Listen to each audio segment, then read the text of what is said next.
blue check marks always give me. Oh my God. They always give me some great content.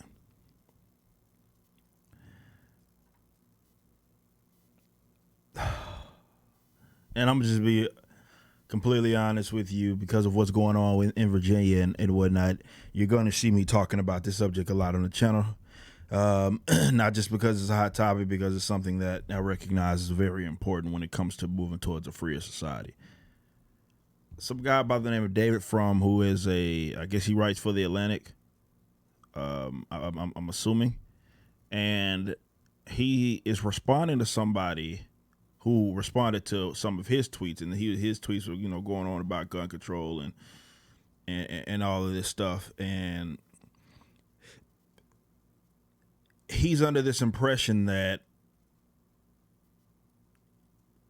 the only people that I guess using guns or needing weaponry or what have you are just trying to hunt, right? Or he alludes to it, right? And it's just this whole idea where you don't need this kind of gun to do this, and this is how these guys advocate for further control of said guns. And the guy says hunting is a rationale, as in like this is another reason one rationale. Excuse me, the other self-defense. He's saying like this is one reason, but this is another why people may you don't want to have these guns. This fool says, which is why so many of them wear camo gear.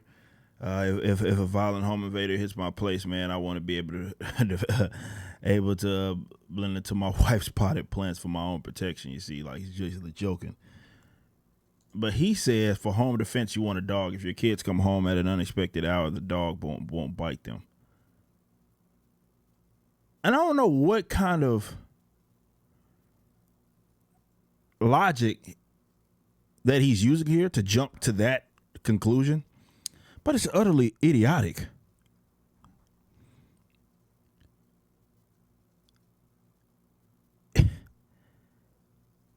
Granted, yes, you can use a dog for home defense. They make actually, pretty good security systems.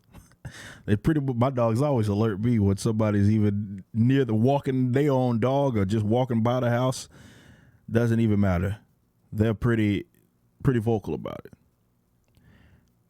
But I'm not taking my chances on my dogs defending me in the event, let's say, someone breaks into my house. So I don't know if this guy's alluding to the idea that somebody might be shoot their own kids for coming at home at a unexpected hour. Like, these blue check marks. These blue check marks live in a world where they think that I guess maybe their own experience and their own reality is the reality of the world, which is why somebody can say something this utterly stupid. Like, this is a stupid statement. But only they can get away with that because their experience, this is why you see a lot of, when it comes to guns and stuff, a lot of, I guess, fill of blue check marks, entertainers especially, actors, actresses, they are very loudly against, let's say, guns ownership, really, for the most part. They think that some people would think it should be eliminated altogether. They point to these, other countries that do it and stuff like that. And some people think that there should just be more heavier regulations. It should be gun registries, harder to get.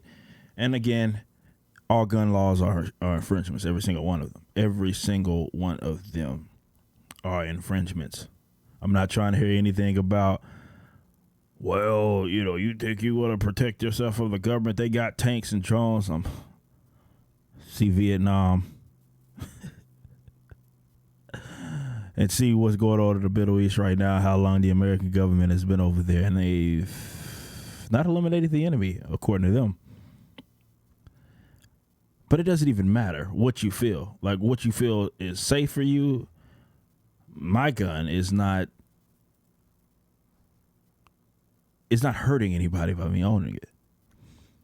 Nor should I pay for the sins of people that do bad things with their guns.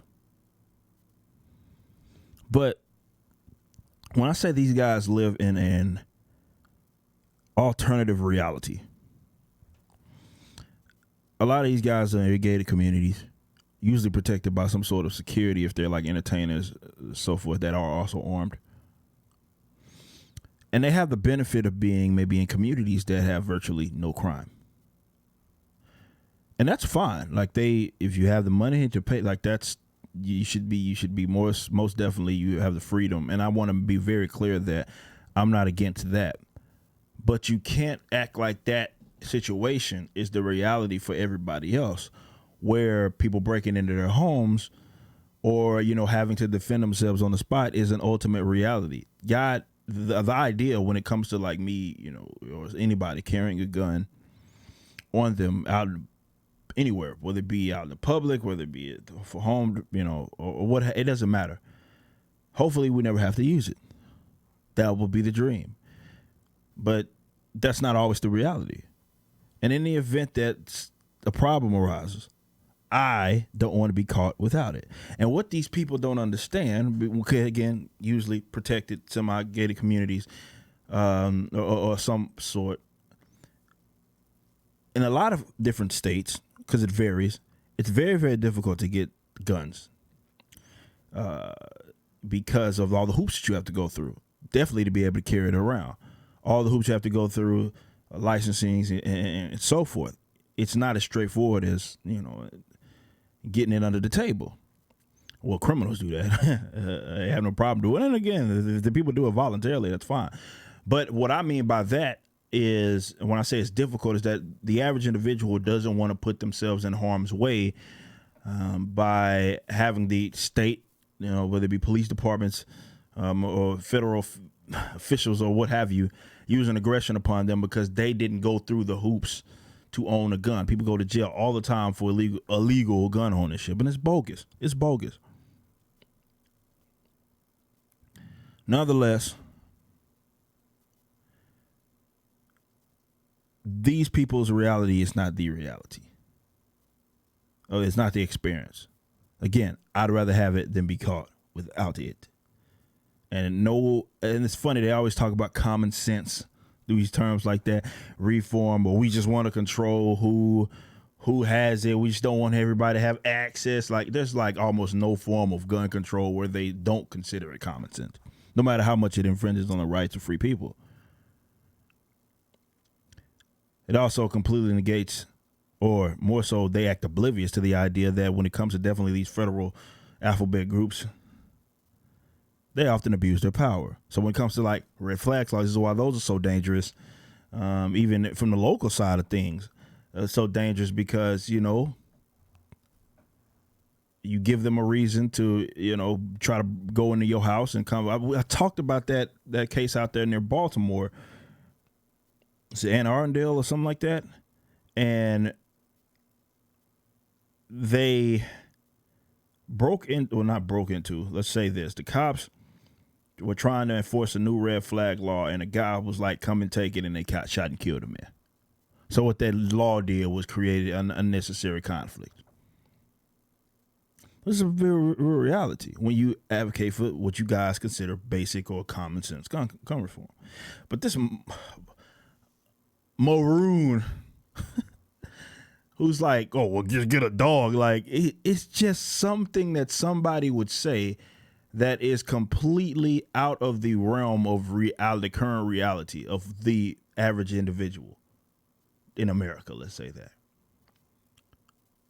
Because I'm not dependent on that. I don't want to depend on that. I don't want other people to have to depend on that. And if you just want to depend on your dog, you should be free to do that. But don't try to enforce laws that impact other people who would be smart enough or would more so want maybe a gun or something like that.